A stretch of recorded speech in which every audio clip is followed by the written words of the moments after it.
Earth, 2019. Dominant species, human. Galactic potential rating, 0. Cultural affiliation, combination of government and global businesses, corporatism, legacy institution. Species still conservative, superstitious, and religious. Ecologically illiterate, largely unaware of cosmological foundation of love. Level of technological dependence is disturbingly higher than the galactic standard. Species distracted and behavior controlled by technology companies. System error. Advanced concepts detected beyond normal human levels. New galactic potential rating, over 9,000. Transmission type, podcast. Host, the man of tomorrow. Brian Sovryn. Source, Sovryn Tech.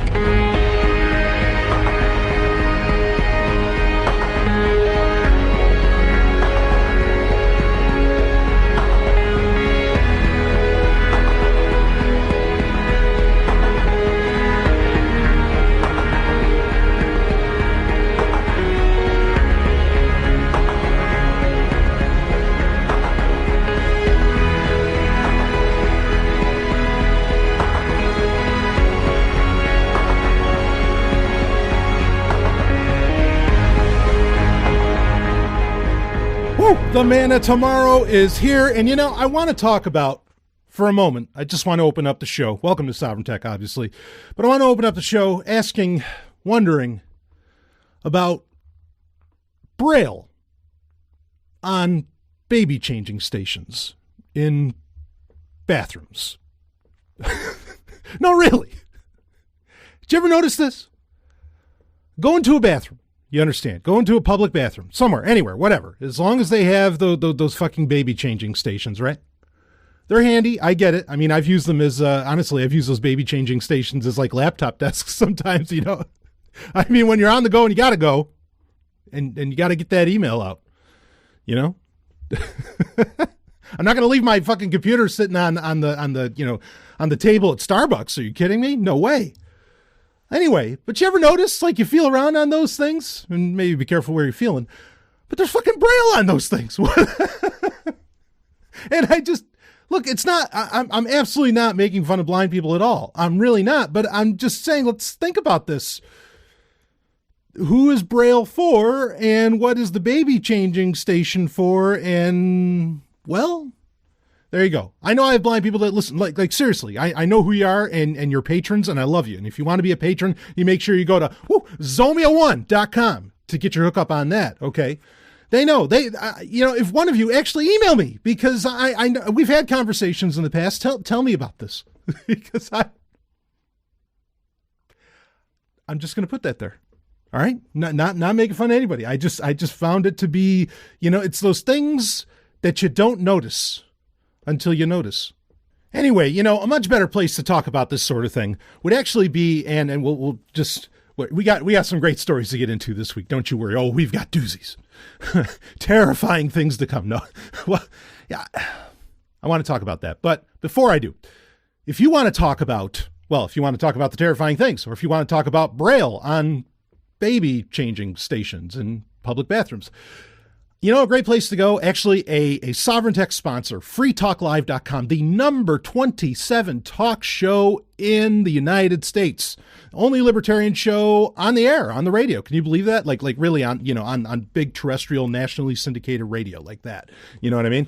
And they are proud of it, baby. I tell you got to go to freetalklive.com. It's an open phones call-in show. You can talk about anything, including those koala care stations and the Braille that's on them. I mean, it's not like there's Braille on the toilets, so there you go. I mean, I'm sure there's some kind of regulation there, and oh boy, that's a great thing to talk about on Free Talk Live. Anyway, go to freetalklive.com, 7 nights a week, 3 hours a night. Man, it's like listening to family. You got to go check it out. So go hit up, and I thank them for sponsoring Sovryn Tech. Anyway, we've got some stories to get into. You want to talk about things that don't make, well, I don't want to say that it doesn't make sense. I'm sure there's some kind of sense in everything I was just talking about. But you want to talk about things that don't make sense. Apple, as a services company, I mean, it really doesn't make sense. And I've still not talked to anybody who uses things like Pages or a lot of the Office software that Apple offers by default. I know a lot of people use GarageBand, and I have regularly touted the wonders, the beauty of GarageBand, and the fact that you can have that on your iPad or even on your iPhone. And I mean, it's amazing what you could do with that. Hell, you could do an entire podcast off your phone if you wanted to, thanks to the, GarageBand being a thing on that. There's and like iMovie, pretty much everything on YouTube is iMovie, and once you use iMovie, suddenly you realize just how not really incredible all these people are on YouTube that make these odd, chopped cut edit videos that annoy the fuck out of me, as to where I'd be much more impressed if they could talk straight, instead of doing these jump cuts that make it sound like they're intelligent when really they're not. So, I mean, I get it. There's a couple pieces of software out there that basically no other company, I mean, yeah, Cyberlink does kind of, Power Director and stuff like that, but really that no tech giant really competes with them on. Like GarageBand, like Microsoft doesn't make anything like GarageBand. Microsoft really, well, they used to make something like iMovie, but they never took that, Movie Maker that seriously. So they just don't have any real competition in the space. So I understand why, it's easy to think of them as being great things. But anywhere where Apple actually has competition, outside of their hardware is gorgeous, obviously. Okay. But anywhere that they have competition, generally Apple fails, right? In Office software, they've never done well. I mean, and look, I used to use Apple Works forever. I know that was a long time ago, but I used to use it. Hell, they even had it available for Windows. I used to use that forever. But let's be clear here. Enterprise didn't, and most other markets did not. Suffice to say, Apple has not historically been very good at services in general, okay? And GarageBand and iMovie really aren't even services, but whatever. Anyway, a lot of the services or software that gets offered as a service, right, from other companies and all that, like Apple's stakes in those games usually don't do very well, or they run into other rampant problems like, the fappening with iCloud, right? So anyway, Apple had an event just recently, not this Monday, but this past Monday, which was March 25th, 2019. And this was a fairly rare Apple event that included no real hardware releases. There were hardware releases the week previous, very quiet ones. I think there was a new iPad, there were second generation AirPods and so on. But basically at the event itself, there was hardware very much missing. Now, there's a piece of hardware that we're not going to cover that was a centerpiece of a lot of this stuff, which was the Apple TV. Okay, that was, they're adding on to Apple TV more as a service, as a Netflix-esque. They've already been trying that. It's just failed horribly, and we've covered that in the past on Sovryn Tech. Believe me, there's a point to all this. I'm just covering what was brought up there, but there's a broader point to bring up here. Where Sovryn Tech was right years ago about what Apple was doing. Okay. And it's not good. So, and actually, I guess technically it's a piece of hardware, but really it's not hardware. But anyway, we'll get into it. So Apple TV was a thing. Steven Spielberg was there. Oprah Winfrey was there. A whole bunch of big J.J. Abrams. There's a whole, just about every big name that they could grab hold of that is creating some kind of project for Apple TV. They ended up getting on the stage and they tried to make Apple TV seem like the new hotness. Now, I personally get fucking annoyed at these. Hey, am I glad that Steven Spielberg is doing Amazing Stories again? Sure. It is. Hopefully John Williams will do the soundtrack again, or at least the opening theme, right? But sure. I can get excited for that. Just like, CBS All Access is doing a new Twilight Zone. Great. Okay. I worry. I'm not going to spend a ton of time on this. In fact, maybe if I really feel saucy, I could talk about it towards the end of the show. But a lot of these videos, streaming services, Netflix, Hulu and all that, they really become like their own little cult, right? It's creepy how many people are around the water cooler saying, hey, did you watch this on Netflix? You watch this on Netflix? And it's all Netflix content. And for, whenever something new from Netflix comes out, it's pretty much taken over the entire news cycle for, at least 5 minutes, maybe a week. But generally about 5 minutes. But if you can take over the entire news cycle for 5 minutes today in our attention-starved world, And, with our people that can't pay attention to anything for more than maybe 2.5, or no, actually that's being generous, maybe 2.5 seconds. I don't know about 2.5 minutes. In our world with people like that, I mean, you're doing pretty good if you can last 5 minutes, everything being talked about. Yeah, at some point I'm going to talk about this more, really the cult of Netflix. But Apple obviously has its own, I mean, you even have like huge websites, right? Like Cult of Mac, like that's the name of it, Cult of Mac. Apple is really going for, they are doubling down on you are going to exist completely within Apple's future, right down to the entertainment. But I'm not going to talk about the Apple TV announcements right now. That's not the most interesting. Nor is their announcement of Apple News Plus, which is a magazine subscription service, kind of like Google News, how like Google News on your Android phone or whatever, wherever it's available, will actually allow you to get magazines on there. Look, fuck Google, but I do get Analog, Retro Gamer. I think there's a couple other magazines that I get on that service regularly. Okay, so, but now what Apple is offering is usually with Google News to get those, and you can do this. Oh, I get 2600 as well, of course. And, you can do some of this similarly with Kindle. Okay. But, some of these magazines, especially like Retro Gamer, I like to have in color, and reading that on my Kindle Oasis doesn't exactly work the best. I could read it through my Kindle app, but anyway, regardless, I end up going through the Google News app because it's something already installed on the phone, and I try to install as few apps as possible on my phone. Apple News Plus is basically this idea of magazines, which are taking off again. And I think people should pay attention to that, particularly, and it has to do with those attention comments I was just making. Like I said, we're very much in the attention wars right now. And Apple's, now throwing their hat into the ring in a very real way. They get some odd 300 magazines. I'm sure they said something to the effect of, and we're adding more all the time. And these 300 magazines, you pay one flat fee and you get access to all of them. This is going to be horrendous for these magazines. I mean, and they really are, because some of these magazines, like the niche ones, like the ones I mentioned, 2600 isn't necessarily hurting. Retro Gamer is far from hurting. In fact, I mean, they are a tremendous success story in the magazine and news industry in general. Analog, I mean, I don't know how they're doing, but I'm sure, they're not hurting that much. Okay. So, to want to fall into this is similar to like with the audiobooks or like Kindle Unlimited, where, we know that the payouts being done with audiobooks on Audible and with a lot of Kindle books in Kindle Unlimited, you either have to cheat the system to where you can make a lot of money off of it, or, it's being based upon pages read, who gets paid what, and we don't know what the pay structure is going to be to the actual magazines for Apple News Plus. But there's a pretty good chance that, like all other subscription services, where the content is not made by the content provider, which in this case would have been Apple, and it's not, because we're talking about Sports Illustrated, all this, blah, blah, blah, which, Apple doesn't own that yet, or at the very least, whoever owns Sports Illustrated doesn't own Apple, whatever. Someone's going to get screwed here. And I don't think Apple's going to let it be the one that gets screwed. So there's concerns around that. I think people are like, oh, that's so exciting for the consumer. And sure, I understand that. But also, some of these magazines out there, Sports Illustrated, a lot of that, they're horseshit. Don't even bother reading them. But some of them, like I said, the Retro Gamers, and I don't know if they're available as one of the 300, or your 2600s and all that. These are done by really, really these are passion projects at the end of the day.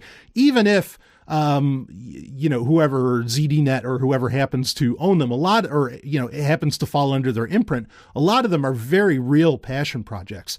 And for them to come under the thumb of Apple and to not be able to make the asking price that they want on their cover, I think that's going to get ugly. Okay. And I would not blame a lot of people for not wanting to get on Apple News Plus.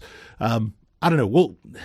We'll see how that shakes up, but that also is not the most interesting aspect of this. And in reality, this conversation can actually wrap into our, how about, tell you what, why don't I come right back? Because we're going to get into the meat of this, but we're going to make it our blockchain segment. Okay, This Week in Blockchain. That's what we're going to make that this week, and I'll be right back with more. Woo! The Man of Tomorrow here, and very excited to tell you about a new Sovryn Tech sponsor. Oh, yes. I mean, and this is something I am so on board with. I love it. CryptoList. CryptoList.com. CryptoList.com is a website with trading view charts for Bitcoin and other digital assets. No accounts, no login, just price histories displayed in the TradingView charting plugin with a nice dark night mode theme that's easy on your eyes. It's fast, it's free, and it's open source. Woo! Are you a developer and want to add a feature or fix a bug? Check out the GitHub link on CryptoList.com and submit a pull request. Again, that's CryptoList.com. Check it out, and I thank them for sponsoring Sovryn Tech. Woo! Jump on it. Let's get back into the show. This week in blockchain. Well, you know, Bitcoin over 5,000 once again, baby. You can't kill that thing, can you? And I am so glad. I love it. We love Bitcoin on Sovryn Tech all the way. So, and hell, we've been talking about it since the beginning of the show. The second special that I ever did, that was, 7 years ago. Yeah, about 7 years ago that we talked about, that we brought up Bitcoin. I mean, of course, I was talking about it on Free Talk Live even before then when I was a guest, or when I was not a guest, but when I was a full-on host on that show for my 2-year tenure there. But anyway, we got it. Speaking of years ago, it's about 5 years ago that when Apple Pay was really getting announced, okay, and they were talking about getting into the financial services and all this. I said at the time, there's a lot of people basically at that time saying, oh, every tech giant's going to jump on Bitcoin. Every tech giant's going to have to accept Bitcoin. Amazon's going to take Bitcoin. Google's going to take Bitcoin. Apple's going to take it. Microsoft's going to take it. Now, Microsoft did end up taking Bitcoin. That's true. For a little while. I mean, maybe they still technically let you get a gift card somewhere in their stores, but they definitely, I mean, that was big news, but they really backpedaled on that significantly. But the two that I said would never take Bitcoin, I said Apple's not going to do it, and Apple has been very, very harsh towards privacy coins in recent times. But also that, I mean, and actually, if you remember historically, Apple was really, really harsh against cryptocurrencies in general, Bitcoin and others. You had to pull off an enterprise trick where you labeled your wallet as enterprise software to basically make it available on iOS. But that required a bunch of legal trickery and legal maneuvering. How about that? But anyway, when they announced Apple Pay, I said, no, this is the direction that Apple is really going to go. In fact, I think the name of the episode that I talked about this first, it was something like Apple Banks and something, or I think it was like Apple Banks and BitNations or something like that was the title of the episode. And because in that episode, I said, this is what Apple's going to do. They're going to pull a Mitsubishi in reverse. And Mitsubishi, of course, a lot of people know that company, car company, but also, in a very major way, a electronics company. Originally, decades ago, when it started over 100 years ago, it was something else. But anyway, originally it was just a bank. Mitsubishi was a Japanese bank. And then they flipped into becoming an electronics company. And I said, Apple is doing the reverse, where Apple is an electronics company that's flipping into becoming a bank. Okay. And, a lot of people are like, well, Apple Pay is just, it's really just a middleman. It's not actually the bank. I mean, I got so many criticisms about this. I said, no, you just wait. They're going to come out with their own card. They're going to come out with a credit card, the whole thing. I said, they are going to do this. They're going to have their own fee structures. I mean, I laid it all out. And again, this is 5 years ago.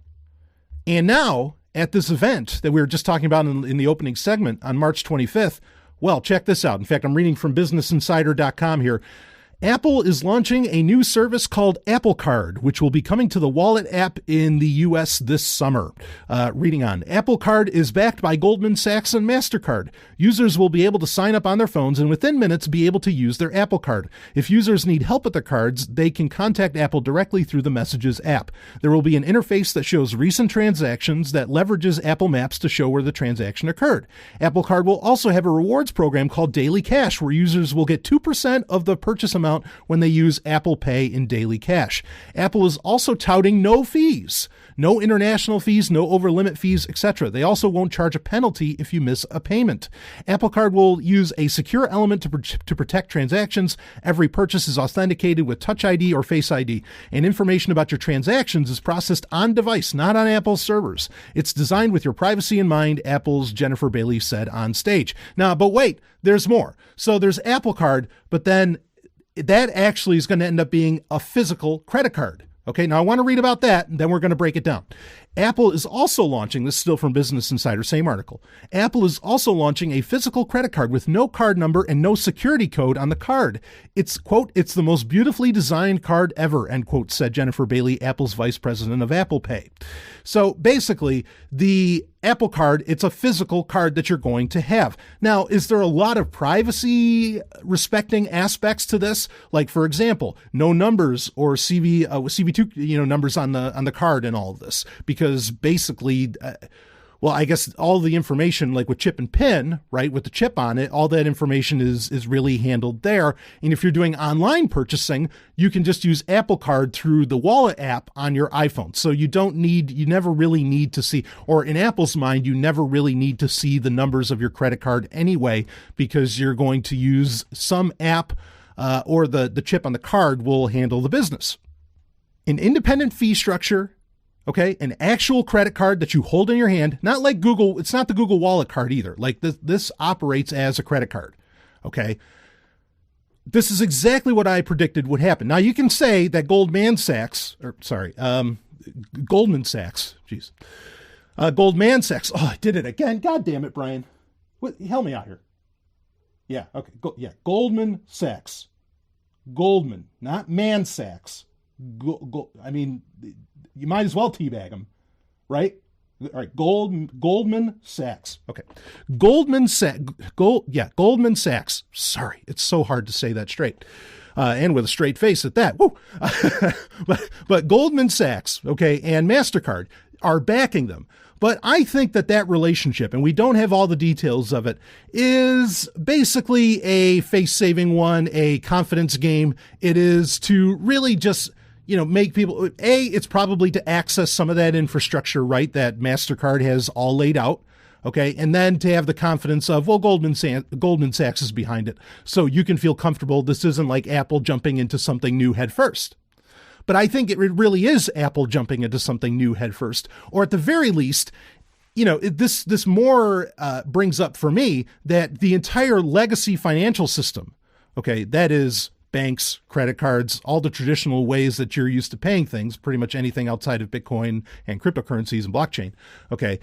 That it's really all just one, like it's all one big, ugly fucking system. And Apple is just trying to get more people onto that, make it easier. And hell, I could almost believe that the purpose behind this is to ward off cryptocurrencies. Okay, like to try and sell to people, especially since a lot of people that buy Apple products are the affluent, right? To try to get them, even though Apple with like the 10R and so on, they're trying to reach different further demographics now as well. But the legacy banking system as it stands, the legacy financial system as it stands, is wholly willing to play ball with Apple and give Apple whatever they want. Oh, you don't want to charge fees, blah, blah, blah. Apple, that could change in the future. Apple could just say, okay, well, for the past 2-3 years, we got you with no fees, but now you're hooked on us, and now you are just told this is the way you're used to paying for shit. Here come the fees, baby. We could see that happening fast. Okay. But basically, this is the legacy banking system on life support, and Apple is becoming a bank itself to create that life support system. They are the iron lung for the cancerous financial system. That's absolutely what Apple is and what they're doing with this. And I told you years ago that they would do it, that they would get that serious to where, again, they're not just a front, they're a front end in a real way for the entire legacy financial system, but they're not really just a front end for Goldman Sachs and MasterCard. They are a legitimate, and they talked about it in such a way. They are a legitimate financial institution now. Apple has to be, even if they have the red tape cutting capabilities of, say, MasterCard and Goldman Sachs. Great, they've got that, but they are still they still had to go through a whole lot of regulatory rigmarole. I guarantee you of that. They are a financial institution now, and they are not saying, "Come on, Bitcoin, we'll attach you to the Apple Card." Nope. Oh, hell no. But I told you years ago this would happen. Now, credit where credit's due, no pun intended there, but credit where credit's due. They're doing like some of the little innovations that they've done with this, where, a lot of the transactional info is being done client side for security and privacy. Nice. Not having numbers on the card and all of this. Nice. That works. I'm sure the wallet app and with this implementation of Apple Card is going to make for a much more secure way of shopping or, of transacting online. Nice. And this is going to be very fast. Look, folks, I've messed around with Google Pay. Okay, just to try it out. I'm a tech journalist. I got to know how these things, how does this actually work? And it's pretty impressive. In fact, even the register operators at whatever store you happen to go to that can take all of these. Basically, if they can take Apple Pay, they can take them all. They can take Samsung Pay, they can take Google Pay, and so on. And they all basically work the same. You have, whereas normally it's a credit card reader, you just hold your phone up to it and you unlock it. Boom. And depending upon what you have your financial source attached to. Okay.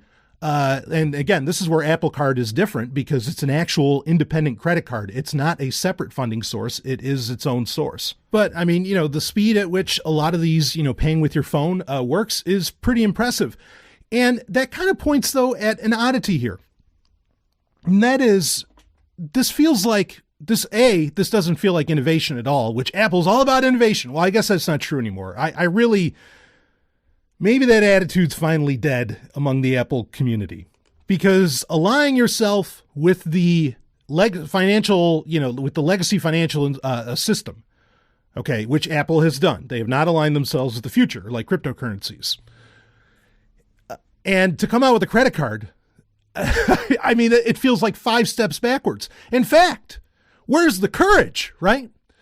Like, come on, where's that attitude that says we're going to get rid of the 1/8 jack on our iPhones? Where's the courage to say, no, we're not going to do credit cards anymore. We're not going to do cards anymore. Everything's going to be paid for by phones. Oh, wait. We're going to come out with a card. We're going to come out with a physical card. Where's the courage? It's just not there. So for one thing, certainly there was no innovation whatsoever from Apple at this event. But the other point to this is that this is really technologically, this is taking so many leaps back. And I don't care how credit, like I said, credit where credit's due. They're implementing some interesting privacy ideas within this, but they're ideas that should have been done 5-10 years ago. Hell, there's even, what's the website? Privacy.com, where you can set up it's a service where it will mask your actual card information, but it'll help you pay for things online. These things already exist. A lot of these privacy technologies, granted, it's a separate service and you kind of have to trust them. And I understand that. And maybe you trust Apple a little bit more. Okay. Because, the way the Apple Card works, supposedly Apple can't see what you're buying. But the reality here is that this is so many steps backwards technologically. This is not a true advancement whatsoever. And it sure as fuck isn't an innovation. Not even close. And so ultimately, I think it's boring.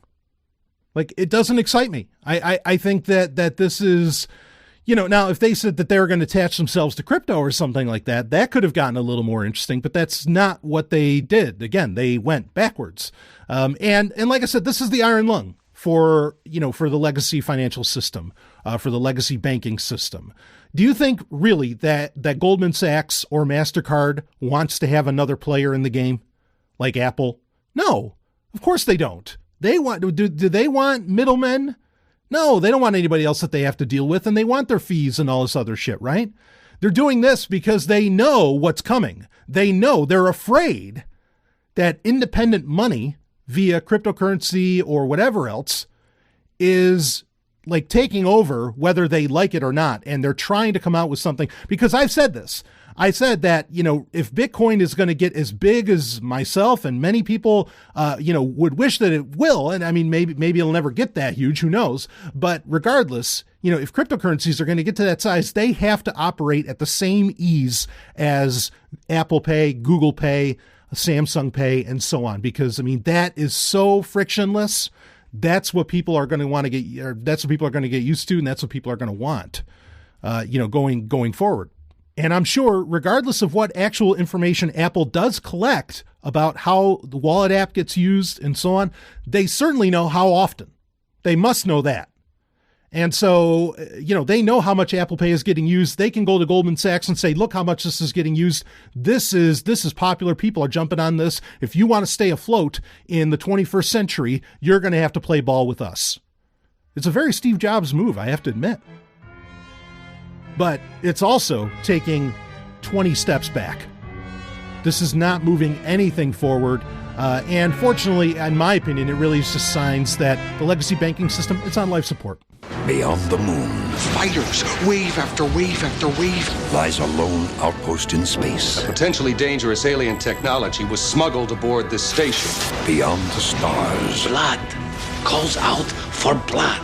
Lies a dream for universal peace. One night you'll wake up and find our teeth at your throat. Beyond imagination.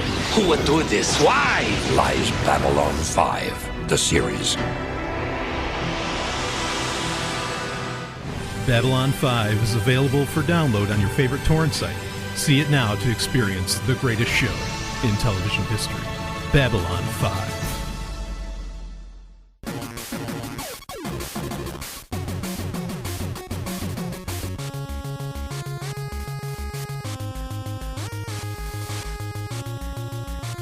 HackSec. It is time for HackSec. Did you see that? Actually, that was a hopeful story, right? Because, it just shows the future's coming. Whether, Goldman Sachs or MasterCard or Apple or whoever likes it. The future's, doesn't like it. The future's coming. And they are doing everything they can. They're making partnerships, whatever they can do to try and stave off, people getting independent money. Really. So anyway, something else, there's the old saying, there's no such thing as a free lunch, right? I know a lot of the maybe libertarians listening to this. I know there's all different types of you, from a lot of different ideological persuasions that listen to the show, the thousands of you. Thank you all for being there, or being here. But I know that a lot of you, you accept that. Well, there might be such a thing as a free movie, but you know what? The saying of there's no such thing as a free lunch is actually still very true. Any of these services that say that they're free, and I guarantee you at some point, and it's not actually free, but there's no fees and there's all this stuff. Give it time. Any of these online services that like to claim that they are free, at some point, somebody, maybe unless it's Linux, somebody really has to pay the piper. And sometimes that's done ethically, like a lot of the sponsors on this show, or this show itself, is sponsor funded as well as patron funded. But sometimes it's unethical. Sometimes it's downright creepy.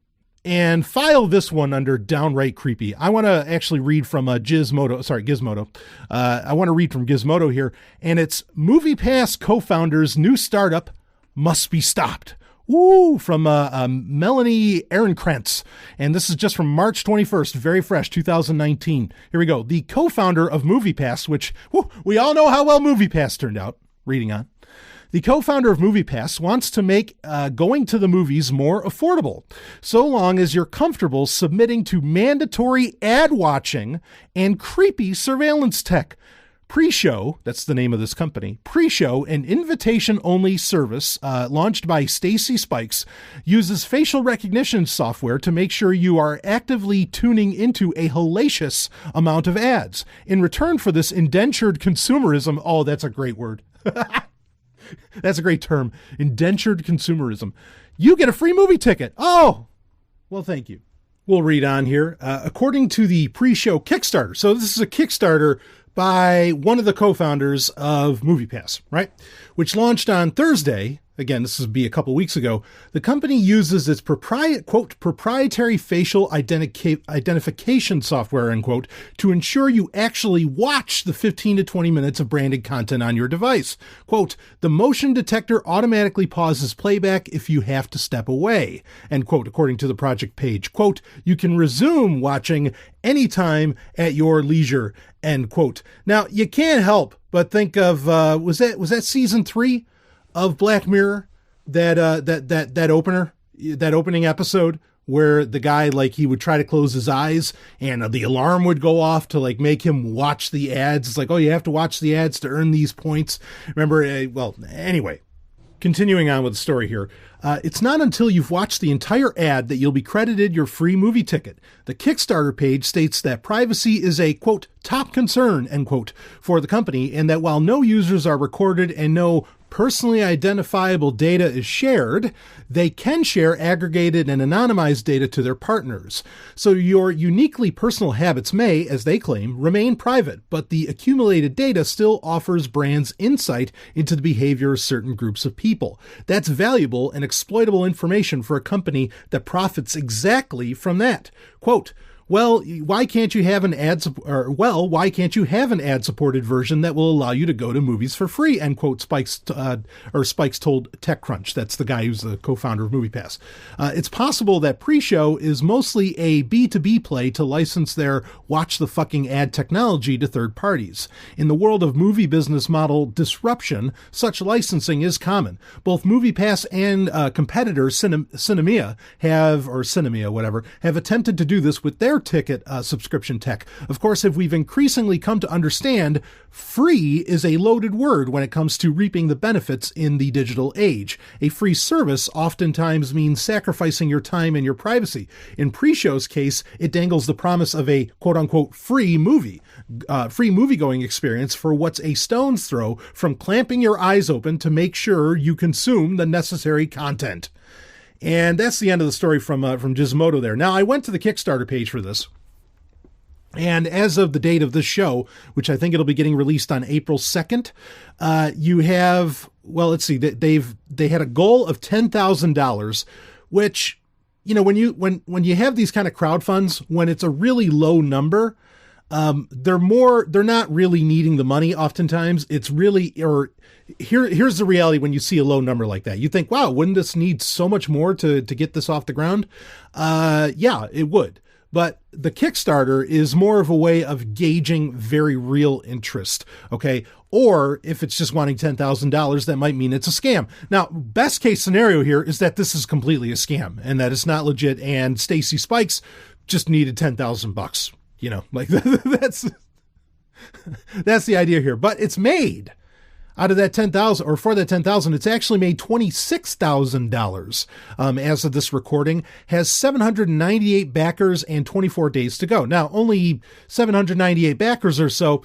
That's a little comforting because it means there's only that many idiots on the planet. Well, no, it doesn't mean that at all because, you know, we all know that the two most common elements in the universe are, number one, hydrogen, number two, stupidity, of course. But it gets worse. Well, anyway, the interesting thing here is on the Kickstarter page, it does get worse, but on the Kickstarter page, there is as seen on, you know, where like this has been touted about. There's CNET, TechCrunch, Engadget, Fast Company, Digital Trends, Adweek, and Yahoo. Notice no mention of Gizmodo because Gizmodo is, you know, just running them through the ringer here as far as the dystopian future that they're imagining coming from this tech. And this really is very important to talk about. Okay, pre-show. You know, it was a few years ago. I want to say, was it the S6? Maybe it was even, yeah, I think it was the S6, where the Galaxy series, the Samsung Galaxy phones, where they introduced eye tracking technology. Of course, in gaming, there have been quite a few attempts at, you know, implementing eye tracking technology to make for, you know, an interesting way of interacting with the game, which I think when that came out, and that was some years ago, I forget the name of the tech, but we did talk about it on Sovryn Tech. I think we actually talked about it during Game Talk, and I said I could kind of see where this would work because, like, say in a real-time strategy game, that, you know, you could kind of look up and maybe it would take you across the war map on a real-time strategy game, and that could get pretty interesting. But granted, real-time strategy games are not something to build an entire technology around, because honestly, real-time strategy games, I mean, they're popular, but they're not that popular, right? Like they're sure as fuck not Candy Crush.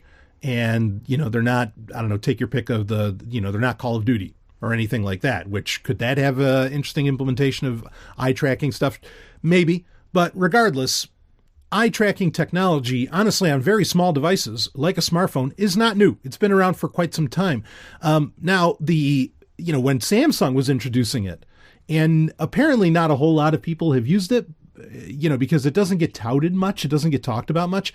But when Samsung introduced it, they basically said, yeah, this is great for, so you can do hands-free reading, so that you can, when you're reading something, the phone can track the movement of your eyes. And it never really worked very well, but the phone could track the movement of your eyes, and it would know when to, say, scroll up the page on the blog post you're reading, or to flip the page maybe on the ebook that you're reading, something along those lines.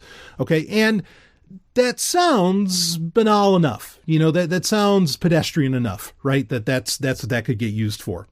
But then something comes along like pre-show where you find out what that technology is really all about. It is once again about tracking, if not tracking your movement, I mean, certainly your eye movement, but if not tracking your actual movement, which granted MoviePass did that, right? MoviePass was accessing the location data on your smartphone. I mean, in one sense, for very good reason, to know when you're at the theater so that you can pay for the movie. But it continued to do so when you would go to the store, or when you'd go to the restaurant nearby or something like that. And obviously they would sell off that data. Okay. But while eye tracking data may not be about, say, where you physically are, even though it could still be used for that, it's actually about what is your attention on. And we've been talking, or we mentioned earlier in this show, and it used to be part of, one of the original openings, or last year's opening for Sovryn Tech. We change it every year, where we talked about the attention wars, where so many people are going for your attention. Well, this is, I mean, granted, you're getting something out of this, like the ability to go see a movie for free if you just sit down and watch 15 minutes of whatever the fuck they, horrendousness they put in front of your eyes. Okay. But let's be clear here that ultimately this can be put on to devices. This can be done, or this can train you into basically collecting more data about where your attention is. I mean, you can say they already collect enough about you, like Facebook certainly does. This is, okay, how long are they in our app for? How long is our app at the forefront, on a mobile device, on a smartphone? Now they can really see, I mean, and they used to kind of gauge based on, or say it's even on a laptop, they gauge where your mouse is. And that's like, maybe a metric of where your attention is at. Are you looking at this ad? Or, do you stop for a second when you're scrolling through your Instagram feed on your smartphone? That lets them know, what kind of ad impressions you're getting and so on. And but now this is all of that on steroids. This is really knowing where your attention is. And I don't think it's unfair of Gizmodo to say that this is a stone's throw from, having some device holding your fucking eyes open to make sure you're looking at whoever the hell wants you looking at. Because, and can you say somebody's going to figure out a way to put, I don't know, like 3D printed eyeballs or something, in front of the camera so that it makes it look like you're actually watching the ad so you can go see the free movie or some bullshit? Maybe, that's the nature of biometrics. Biometrics are inherently flawed every single time, anytime, because they have to implement in any kind of biometrics, fingerprints, eyes, retina, whatever. Okay. You always have to, and this isn't even necessarily talking about retina. I mean, it is in an abstract way, but anyway, you have to put in a certain percentage of error to allow for. Otherwise, I mean, you're going to get your fingerprint wrong way more than you get it right. And you're going to stop using biometrics. So biometrics always fail hard. Now, that's maybe the one comfort out of this whole concept, is that it'll either A, be easy to cheat, or B, it probably, just like Samsung's implementation into Galaxy phones, it probably won't work that way or work that well. But then you get the people who say, well, it only won't work that well for now. It'll just get better. Machine learning will know your eye movements better. Cameras will get better. I mean, it's so funny. I love how people are like, oh yeah, I want my 48 megapixel camera and I need that one right on the front and all this stuff. And they think that these companies actually give a shit about you taking better pictures. Yeah, they care about better pictures, but they don't care about what you're taking. Or I mean, not like what you want. They care about, can we get more data of what's going on there? I mean, it's just creating more and more data to get fed into this machine, this corporatist machine, okay, that unholy alliance between, governments and corporations and all that, right? And as well, into into the ad coffers, right? The advertisement coffers. And I'm sure, you can say that because, all right, here's a fair argument to bring up as far as the advertisements go. That is, I used to, when I was a younger man, I used to watch a shit ton of television. I mean, I watched a lot. And I mean, it was, cable or network television, whatever, had ads running through it every 10 minutes or maybe even shorter than that. And you'd have, however, 4.5 minutes, 5 minutes ads, whatever it ended up, chalking up to. I can never really recall those ads ever really working on me. I never really gave a shit, and like I never went out and bought a mattress from whoever local company bought a mattress ad. I never bought a car, from whatever Ford company was nearby. I never bought, not knocking Ford and saying that. I'm just saying I never did. I never bought, that sandwich that was in the commercial and everything. I mean, there was times when I was really, really young, maybe where ads would kind of work on me, but they had to be something special, like it'd be Batman schlepping off Diet Coke, right? And those don't happen often. But point being is that, a lot of times these ads, I mean, they just don't work, and certainly online ad blockers and a lot of this other stuff, I mean, I have mine activated pretty much at all times, and again, I mean, it's a security thing as much as it is, not wanting to see, all these, have all this horrendous JavaScript, running that just makes a page take forever to load or something like that. I mean, you don't even have to get in the security aspects of why it's a good idea to, use an ad blocker. Okay. But bottom line being is that I don't know that ads work on most people. Okay. And you could say technologies like this are going to create new metadata that would allow for perhaps more, everybody always talks about this. Oh, it'll serve me more relevant ads, as if your purpose in life is to just buy shit.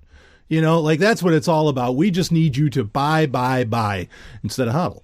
But anyway, like that somehow these things are just going to get more relevant and this technology is going to end up improving that. Even then, I think if the ads get more relevant, and they might, that is no guarantee that you're actually going to buy something. Certainly if your goal is to just go see a movie after this, I mean, what are you, after 2.5 hours of the latest flashy nonsense, and look, I love movies. I'm a cinephile all the way, but whatever flashy nonsense Hollywood is pushing on you, okay, to go see this week, you think you're going to remember to go buy whatever the hell that ad was that you saw on pre-show earlier? No. But then here's the double-edged sword of targeted advertising. You could say that it's more relevant to you, but then here's the thing, is that it's also a better heat map, shall we say, of your behavior. It's a better heat map of what you're into and maybe what your next move is and a lot of these other things. Targeted ads make you, and I know this is going to sound cliche, but it's true. Targeted ads make you the target.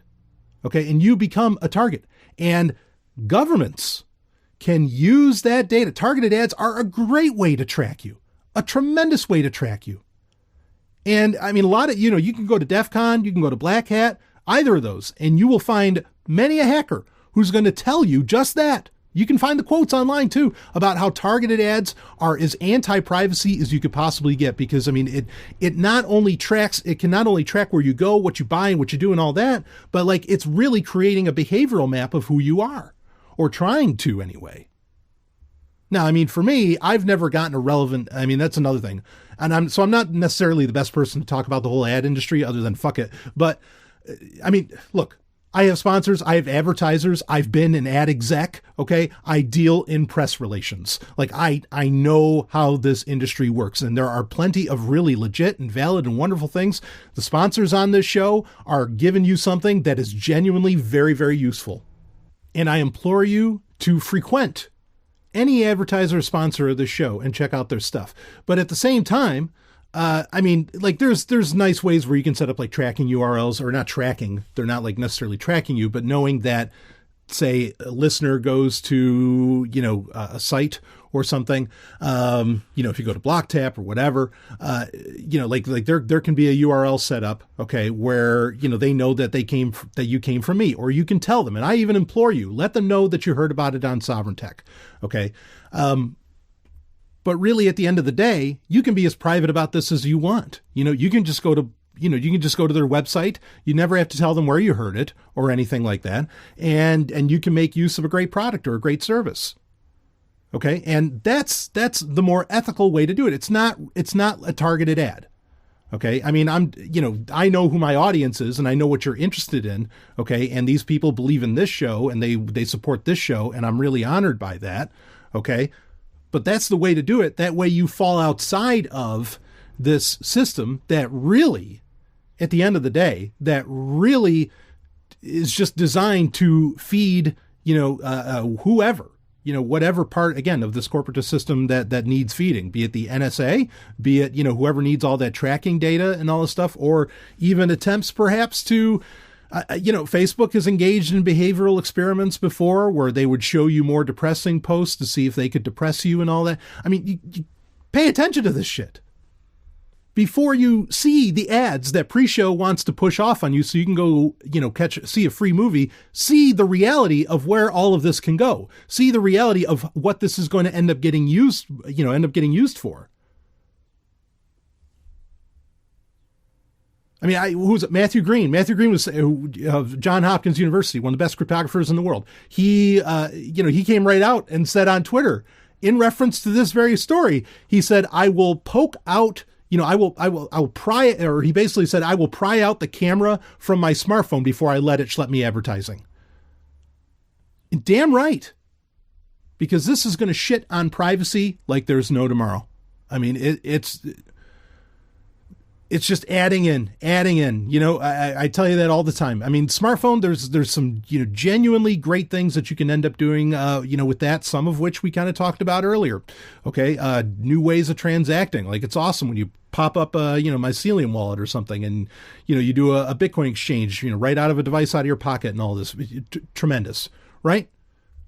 But at the same time, in the present world that we live in, understand that that's really not a smartphone. That's just a block of fucking sensors in your pocket. And now they just want to add on even more. And like I said, it's a lot of it's actually already been there. I mean, people give me so much shit. I say, I tell people, hey, look, we already live in a dystopia.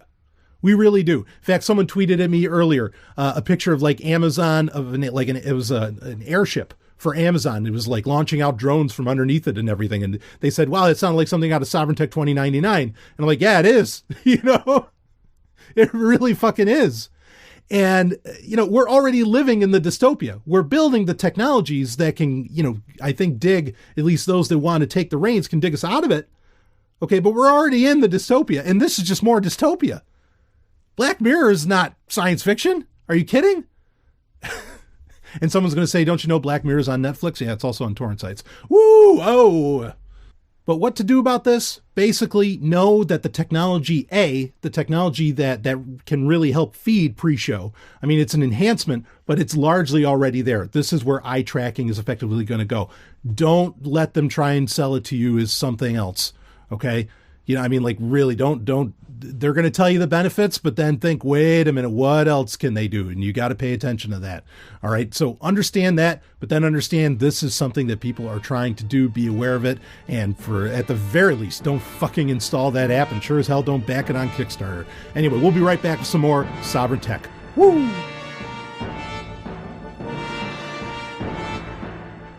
In 2014, he ran from Miami to San Francisco, raising awareness for Bitcoin and the homeless epidemic in America, and now he's doing it again.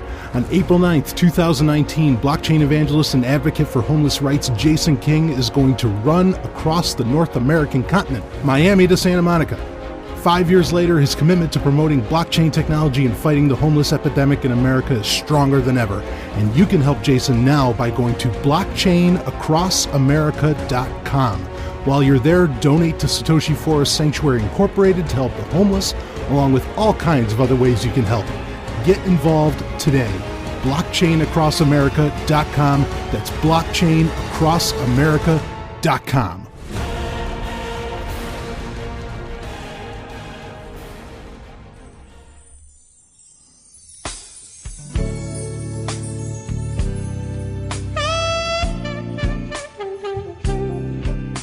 The Climax. You know, April 2nd, 2019, a day that will live in infamy because Google Plus is dead today. The app hasn't uninstalled from my phone yet. I'm waiting for that. I want to see that.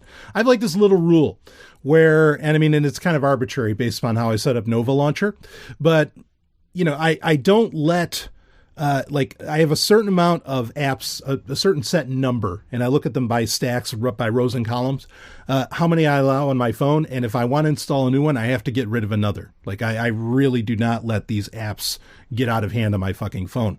And I'm really hoping Google Plus will go away. Then I can install another one. But no, I don't want to install another app. Sure as hell don't want to install Pre-Show. Kiss my ass. But anyway, I got an email in just while recording this show, so calling a bit of an audible here. We only have a few minutes left to the show.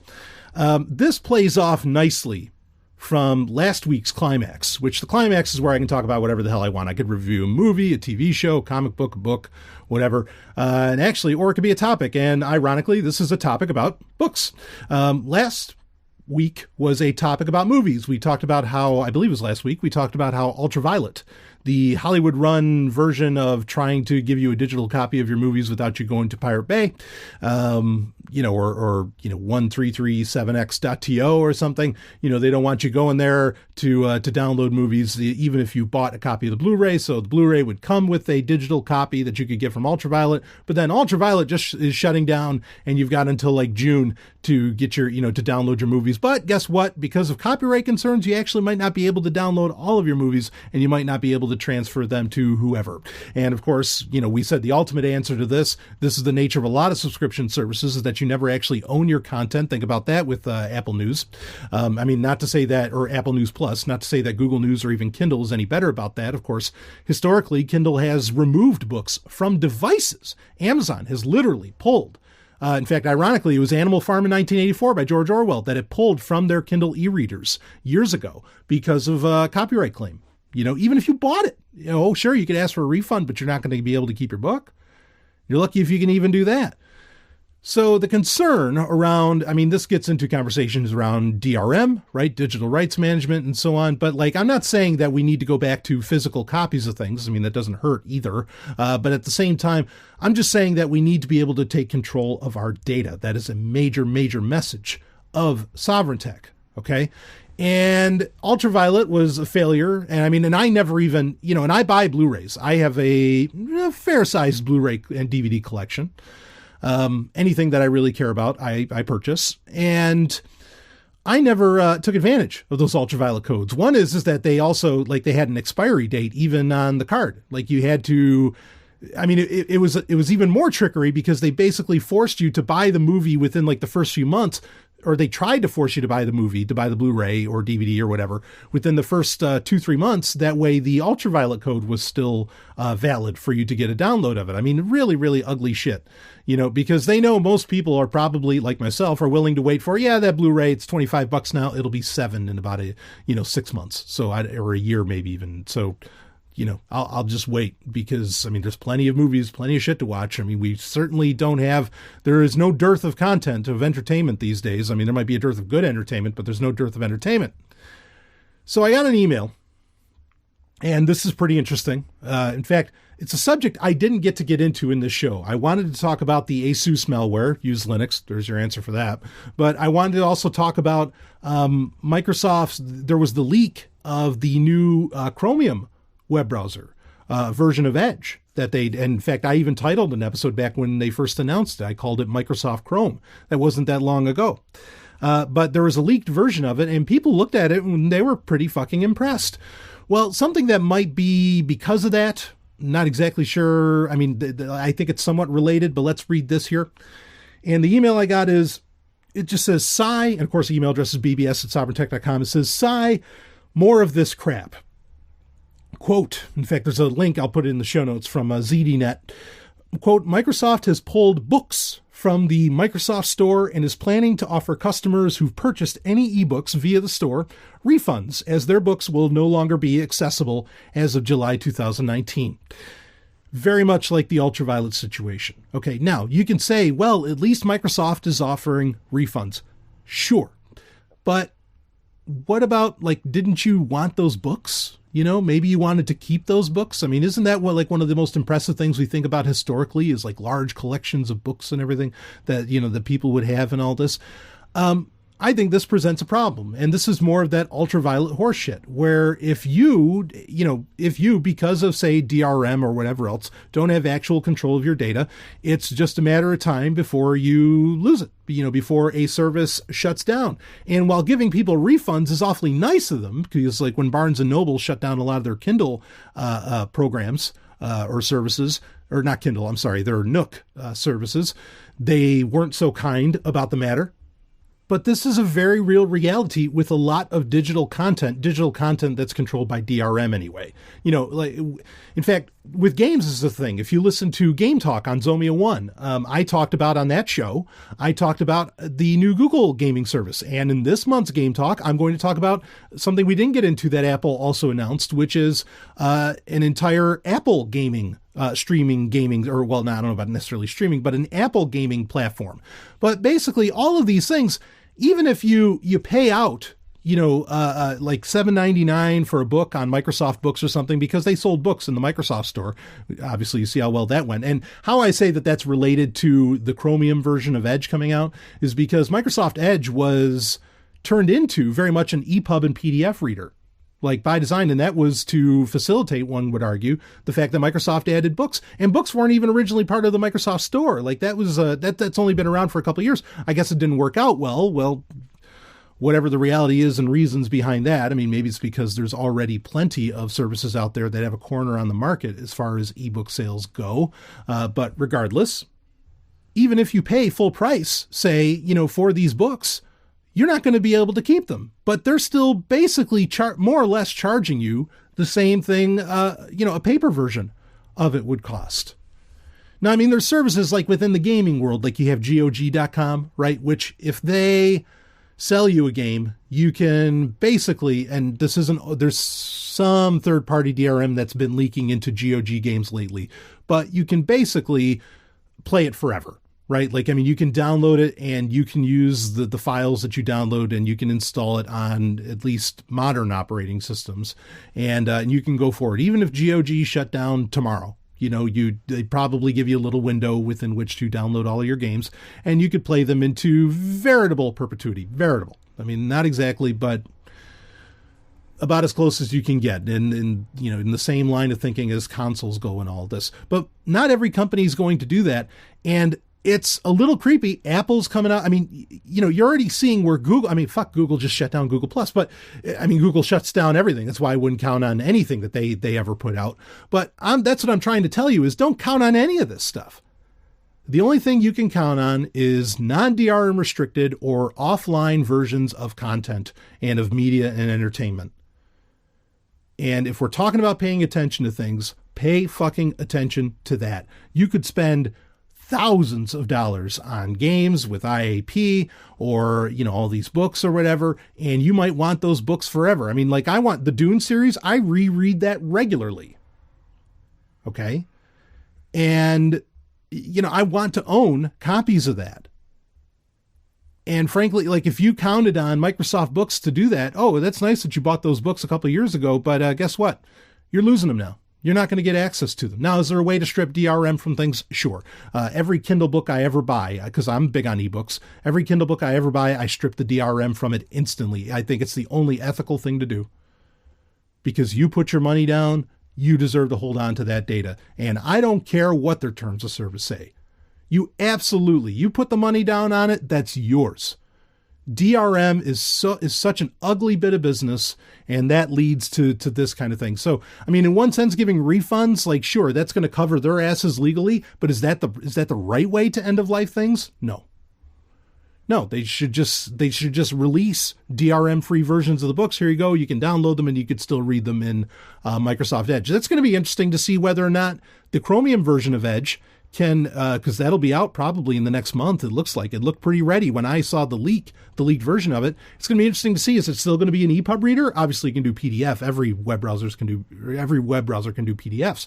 But is this going to still be an EPUB reader? Is that still going to be part of the game? And I thought that it was a great idea for Edge to be an EPUB reader, because Edge was sandboxed, okay, from the rest of the operating system.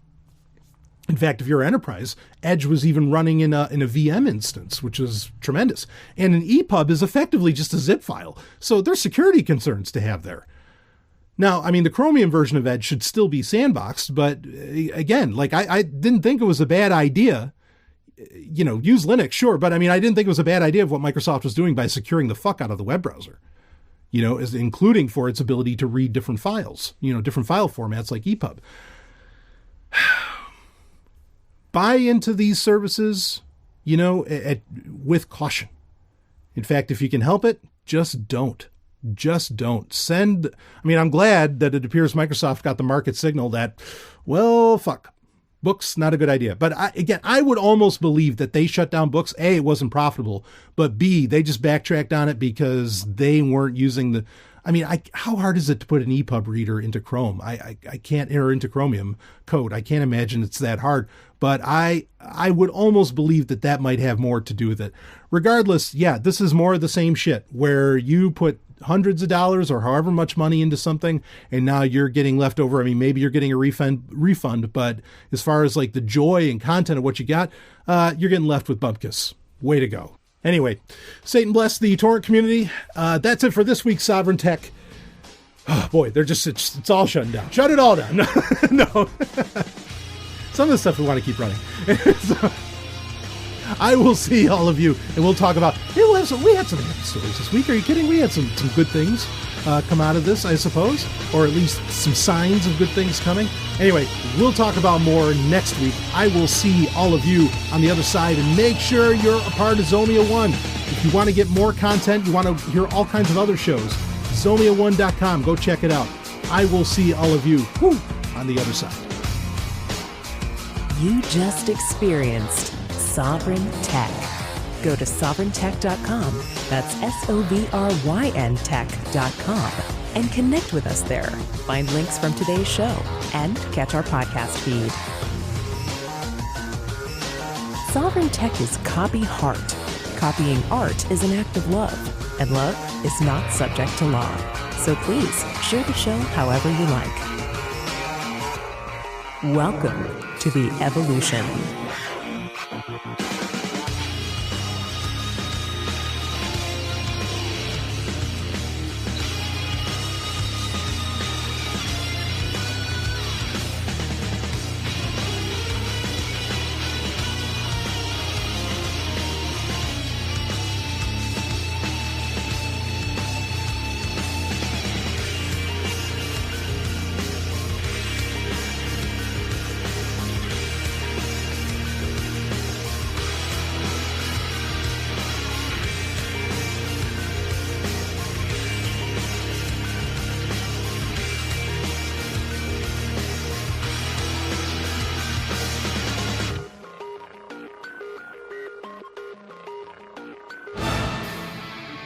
Can you get enough of the man of tomorrow? I didn't think so. Well, now you're going to get even more, along with some of the hottest hosts and podcasts around, because now Sovryn Tech has become an entire network.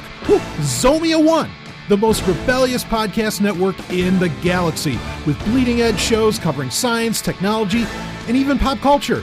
Podcasts like Sovryn Trek, bringing you the latest and greatest in everything Star Trek. TIE Fighter Renegades, a Star Wars podcast, where the Man of Tomorrow and Robin Freebeard talk Star Wars like no other show out there. The Hard and Fast podcast, where metal is king and the latest album reviews and interviews with the greatest acts in hard rock and heavy metal happen. And you can even become a member of the Zomia One Underground and get access to thousands of hours of exclusive content and shows. And this isn't Patreon, baby. Oh no, this is all happening on the premier podcast platform, Podbean. So head over to Zomia1.com, that's ZOMIAONE.com, and become a part of the future with Zomia One, and become a member of the Zomia One Underground. And while you're at it, download the Podbean app on iOS and Android. Be the future. Zomia1.com.